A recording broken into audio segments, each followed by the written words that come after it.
बहुत सारी marketing strategies होती है, बहुत सारे बड़े बड़े शोज में they are sponsoring them, and so that the people जो हैं उनमें ज़्यादा उनके बैंक की सर्विसेज को अवेल करें. So marketing strategy will vary as the national bank seek to expand their market and employ lower cost delivery channel. So इस type का ये सारा ग्रोथ जो हमारा ई मनी के कंसर्न में, इलेक्ट्रॉनिक मनी के कंसर्न में जो है बहुत बढ़ गया है आज के टाइम में. बहुत लोग आजकल इंटरनेट बैंकिंग को यूज कर रहे हैं. And some of the market factors that actually drive a bank strategy, these are basically, first is competition. Competitive pressure तो हर बिजनेस के अंदर है. You agree with me that हाँ, हर बिजनेस के अंदर it is a very important factor competition, because ये एक तरीके का ड्राइविंग फोर्स है किसी भी बिजनेस को पुश करने के लिए. सो basically it is behind increasing use of internet banking technology and ranking ahead of cost reduction and revenue enhancement. And basically हम कह सकते हैं कि कंपटीशन जो बैंक्स के बीच में है, अगर हम देखें जितने भी बैंक्स हैं स्पेशली द प्राइवेट बैंक, तो उनमें ये रहता है कि वो अपने कस्टमर्स का जो बेस है, डाटा बेस है इंटरनेट बैंकिंग में, वो उसको इंक्रीज करने में इंटरेस्टेड रहते हैं. सो वो बोलते हैं कि आप इंटरनेट बैंकिंग करिए. भी आजकल बहुत कम they are charging for all these services. Now it is cost efficiencies also. National Bank can deliver the banking services on the internet at transaction cost far lower than the traditional brick and mortar branches. मतलब the banks are charging something because आप देखिए, आप DD बनवाने चाहते हैं या कोई भी सर्विस अवेल करते हैं, so banks are charging something. ठीक है, तो banks are charging something, some cost. But जो बैंक्स हैं जो ऑनलाइन सर्विसेज दे रहे हैं, उनका जो कॉस्ट जो वो चार्ज कर रहे हैं वो पुराने सिस्टम के कंपैरिजन में it is very low. Like for example I can take कि अगर आप पहले डीडी बनवाते थे, बहुत छोटा सा एग्जांपल है, बहुत सारे बच्चे अपनी फीस पे करते हैं थ्रू डीडी और एटसेट्रा, तो वो डीडी बनवाते थे. Suppose the bank is charging some 100 और 200 रुपीज. नाउ द सिस्टम अगर आप ऑनलाइन करते हैं तो they are charging just 20, 30, 50 rupees. So it is very low as compared to the traditional system. So I can say that yes, अभी इसमें बहुत ज़्यादा increase हो गया है. And according to Booz Allen and Hamilton, as of the mid 1999, the cost to deliver these manual transaction at a branch was typically more than $1. ATM और call centre transaction cost, ये सब उन्होंने एक example लेके हमें समझाने की कोशिश की है कि कितना कॉस्ट पहले जो मैनुअल सिस्टम में रहता था कि अगर आप ब्रांच में जाके कोई सर्विस अवेल कर रहे हैं, एटीएम ले रहे हैं या कॉल सेंटर की जो कॉस्ट है वो कितना है. बट अभी जो है इसकी cost, when we are doing all the things online, internet के ऊपर कर रहे हैं ये सारी ट्रांजेक्शन्स या जो भी है, तो इनकी जो कॉस्ट है that is too low as we can say compare to the manual transaction. So ये, और हमें उम्मीद है कि आने वाले टाइम में ये और ज़्यादा कम होंगी और ऑनलाइन जो सर्विसेज हैं वो आपको बहुत ही कम कॉस्ट के ऊपर अवेलेबल रहेगी. So now there are certain other points like geographical reach, branding. These all are the factors that basically influence the banks to promote all these kind of online services, etc. So that the more and more customers will avail this online internet banking system, online services, banking services, online banking product.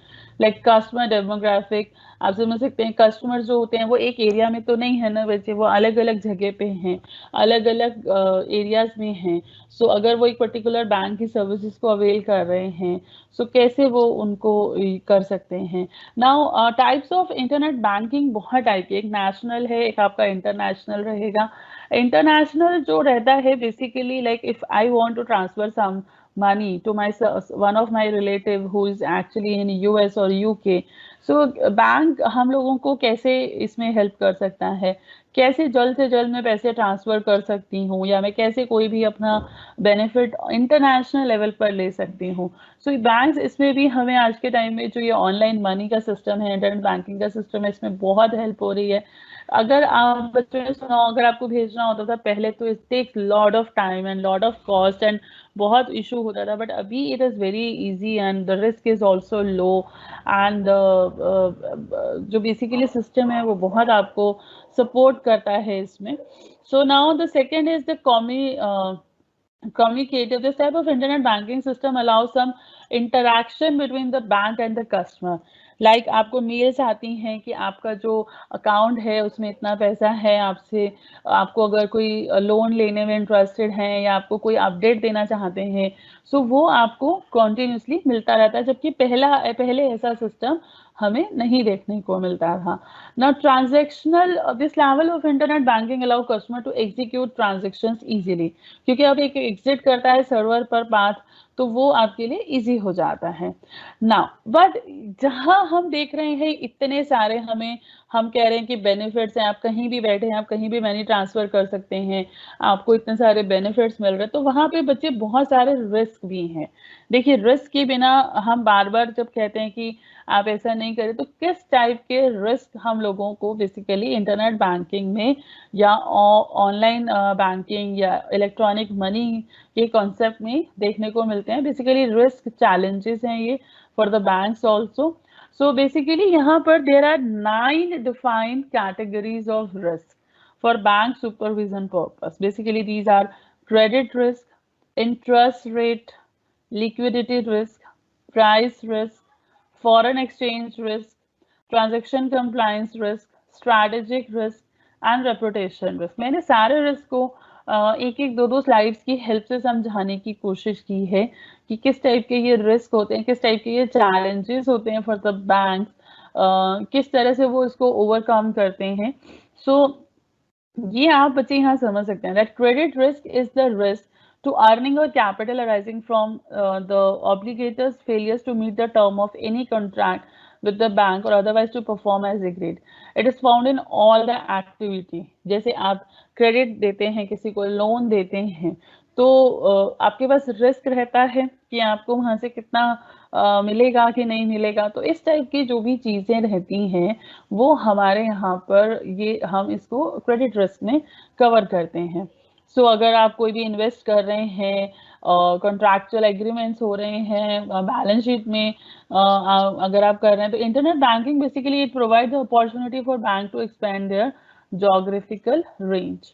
तो है, but यहाँ पर आपको फिर issue भी उतने ही देखने को मिलते हैं। Like interest rate risk, it is a risk to earning और capital rising from movement in interest rate.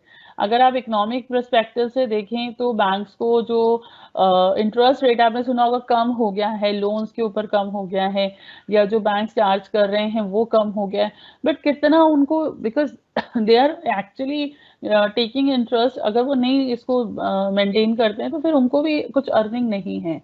सो इस टाइप की कुछ चीजें हैं। लाइक लिक्विडिटी रिस्क, आपने इकोनॉमिक्स में पढ़ा है बच्चे, लिक्विडिटी रिस्क क्या रहता है। प्राइस रिस्क क्या होता है, price risk is the risk to earning और कैपिटल अराइजिंग फ्रॉम चेंजेस, ठीक है। देन फॉरेन एक्सचेंज रिस्क आप समझ रहे हैं, ये भी आप बच्चों ने इकोनॉमिक्स में पढ़ा है, that it can be defined as when a loan or a loan is to be denominated in a foreign currency, because there is a difference। आप देख रहे हैं डॉलर में या कोई भी फॉरेन करेंसी लेते हैं तो उसमें और हमारी जो रुपी का एक वैल्यू है उसमें there is a difference. So bank will enter into multi-currency credit commitment that permit borrower to select the currency they prefer to use in each rollover period. So ये इस टाइप के बहुत सारे हमारे पास ट्रांजेक्शन रिस्क रहता है। Then आपके पास compliance risk है, स्ट्रैटेजिक रिस्क है, रेपुटेशन रिस्क है। तो ये बहुत सारे हैं। अब इसके ऊपर अगर मेरे से क्वेश्चन बच्चे कई बार पूछते हैं कि मैम किस तरीके का आएगा। देखिए, इलेक्ट्रॉनिक पेमेंट मैंने जब स्टार्ट किया था, मैंने आपको बोला था बच्चा it's a very important topic.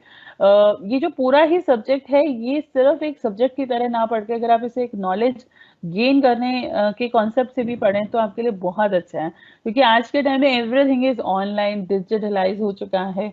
सो अगर आप कोई पेमेंट कर रहे हैं तो यू मस्ट बी अवेयर कि मैं जब कर रहा हूँ तो इसकी कौन कौन इसको देख सकता है, मुझे कैसे चेक करना होगा कि जिनको मैं पेमेंट कर रहा हूँ वो अथेंटिकेट है या नहीं है, मैं ट्रस्ट कैसे कर सकता हूँ, या जो बैंक हैं वो कैसे मुझे पता लगेगा कि जिस बैंक से मैसेज मुझे आ रहा है वो सही आ रहा है या नहीं है।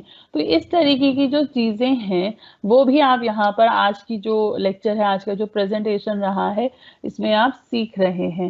एंड एक चीज़ और मैं आपको बताऊंगी बच्चे, देखिए लास्ट टाइम मैंने डिस्कस किया था IoT, internet of things mobile application.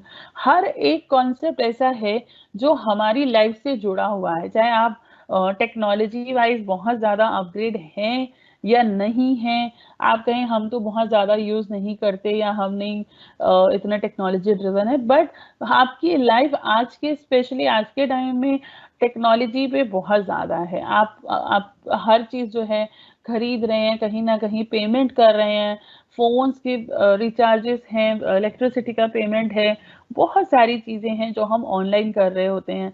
And जब हम कर रहे हैं तो वो सब सिक्योरिटीज़ हमें देखनी चाहिए, वो सारे सिक्योरिटी के इश्यूज़ को हमें ध्यान में रखते हुए हमें ऐसे ही किसी के साथ अपनी इंफॉर्मेशन को शेयर नहीं करना चाहिए। तो ये सारा हमारा यहाँ पर आज कॉन्सेप्ट था जो हमने यहाँ पे डिस्कस किया है। जैसे स्ट्रैटेजिक रिस्क है, ये बहुत रेपुटेशन रिस्क है, तो आप अभी कितना अर्निंग कर रहे हैं, फ्यूचर में व्हाट डू यू एक्सपेक्ट कितना आपको रहेगा। सो एक इंस्टीट्यूशन की जो एबिलिटी है, उसका जो रिलेशनशिप है, उसकी जो सर्विसेज हैं, उसे बेसिकली ये बहुत इफेक्ट कर रहा है। So reputation risk is expose to present throughout the organization and include the responsibility. So ये है। अब एक लास्ट मैं आपको इसमें बता देती हूँ बच्चे की customers must understand that what they can reasonably expect from a product or service and what kind of risk and benefit they are getting when they are using such kind of system। आपको समझना चाहिए कि जब आप कोई भी इस तरीके की बैंकिंग ऑनलाइन सिस्टम कोई भी यूज कर रहे हैं, अवेल कर रहे हैं, कोई भी सर्विस अवेल कर रहे हैं, कोई प्रोडक्ट देख रहे हैं, तो आपको उसके रिस्क क्या है, उससे हमें बेनिफिट्स क्या मिल रहे हैं, वो सब हमें दिमाग में रखने चाहिए। एंड उनको हमें क्लोजली देखकर समझकर ही आगे इसको बढ़ना चाहिए। National bank should carefully consider how connection to third parties are presented on their website. जो भी आप मीडिएटर बैंक्स यूज कर रहे होते हैं फॉर देयर ऑनलाइन सिस्टम्स, उनके साथ उनको बताना होगा, बताना चाहिए उनकी बैंक वेबसाइट्स पे that how they are dealing and what kind of information we can share with the third party, and the hypertext links are often used to enable a customer to link to a third party।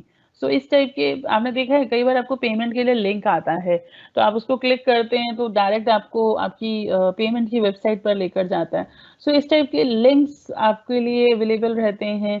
Then now एक last छोटा सा concept है regulation of PPI instrument, that is pre payment instrument by RBI। So this basically pre payment instrument जो थे updated हुए हैं, बहुत latest है इसका 13 अप्रैल 2020 बाय RBI।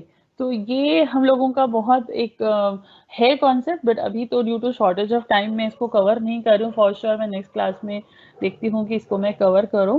एंड ये आज का जो है, मुझे लगता है कि बच्चों ने आज का जो प्रेजेंटेशन देखा है, आज का जो लेक्चर उन्हें अटेंड किया, आई होप उनको काफ़ी, मुझे थोड़ा सा जल्दी लेना पड़ा लास्ट में, बट आई होप वो समझ सकेंगे कि कितना कुछ हमें ध्यान रखना होता है when we are doing electronic payment system, electronic money transfer.